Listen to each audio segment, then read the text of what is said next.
Have you ever planned something so sweet, only for it to turn into the moment your world shattered? That's exactly what happened to me.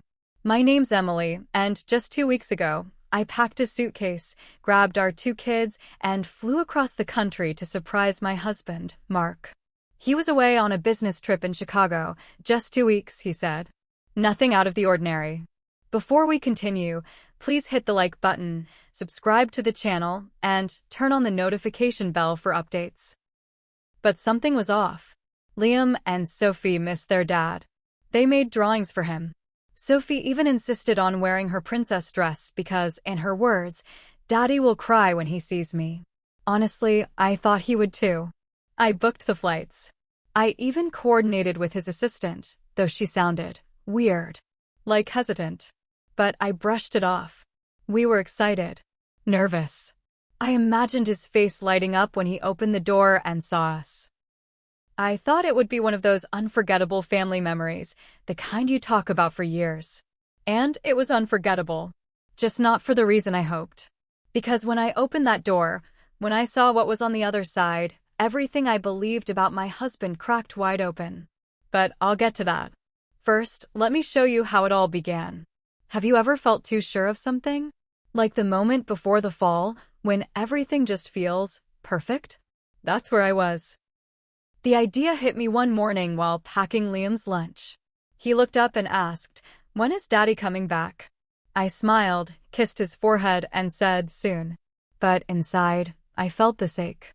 So instead of waiting for Mark to come home, I decided we'd bring home to him. I called his assistant, Jen. She sounded startled. Like, audibly stiff when I asked for his hotel details. "Oh, yeah, sure. He's at the Fairmont. Room 418, I think," she said. Then silence. That pause should have told me something, but I laughed it off. Probably busy, right? I booked the tickets for that weekend. A direct flight to Chicago. Told the kids we were going on a secret mission to surprise Daddy. They were thrilled. Liam made a card with "Best Dad Ever" written in shaky blue crayon. Sophie couldn't stop spinning in her dress. She kept asking if we get chocolate pancakes with Daddy at the hotel. It all felt like a movie. A happy one. The morning of our flight, I left Mark a quick voicemail, just saying I loved him. Didn't hint at the surprise. On the plane, Liam asked if Daddy would cry happy tears. I told him, of course.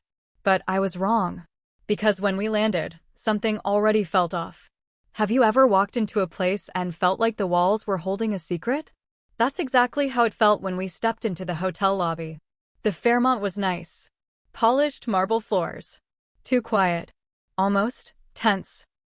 Sophie ran ahead with her little suitcase. Liam clutched the sign he made, still beaming. And me? I felt this weird pressure in my chest. Like I knew something was off, but couldn't name it yet. I went up to the front desk, all smiles. "Hi, I'm here to surprise my husband. Mark Turner. He should be checked in already." The woman behind the counter froze for a second. Just a second. Then smile on. "Yes, of course. Mr. Turner is in room 418. Would you like me to ring him?" I shook my head. "Nope. It's a surprise." As we waited for the elevator, Sophie twirled. Liam practiced his "surprise, Daddy" voice. But inside, my stomach tightened.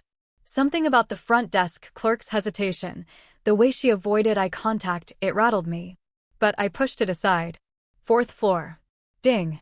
We walked down the carpeted hallway, hearts pounding. Room 418 was at the very end.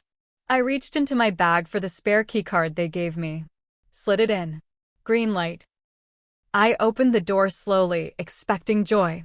Instead, silence. Dim lighting. A soft jazz track playing. 2 half-full wine glasses on the table. And then, from behind the bathroom door, I heard laughter. A woman's laughter. Have you ever seen something so wrong, so out of place, that your brain refuses to process it? That's what it felt like. The bathroom door opened. Steam spilled out. And then she stepped through it. Wrapped in a hotel towel. Wet hair. Bare feet on the carpet. She was maybe mid-20s, gorgeous, effortlessly put together even with water dripping down her neck. She wasn't expecting anyone. Her eyes landed on me. Then Liam. Then Sophie. Her face froze. Mouth slightly open, a soft gasp caught in her throat. Time stopped. Behind her, I heard his voice. "Babe, did you order room serve?" And there he was. Mark. Shirtless. Damp towel slung around his neck like he had all the time in the world. Until he saw us. He didn't speak. Didn't rush forward. Didn't look shocked. Just stunned. Like he'd been caught sneaking a second life out of the closet. I couldn't speak. My throat locked. I looked at the woman again. She looked at me. No one moved. Then Liam whispered, "Mommy, why is Daddy with another lady?" My heart shattered. I bent down to hug him, shielding Sophie's eyes. I stood back up and asked, calmly, but shaking, "Who is she, Mark?" He said nothing. Not, "This isn't what it looks like." Not, "Wait, let me explain." He just stared at me. And then she spoke. "Who are they?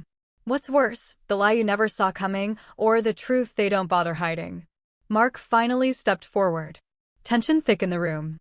The woman backed up slightly, clutching her towel tighter, clearly realizing this wasn't a harmless visit. I looked at him, waiting. Pleading, maybe.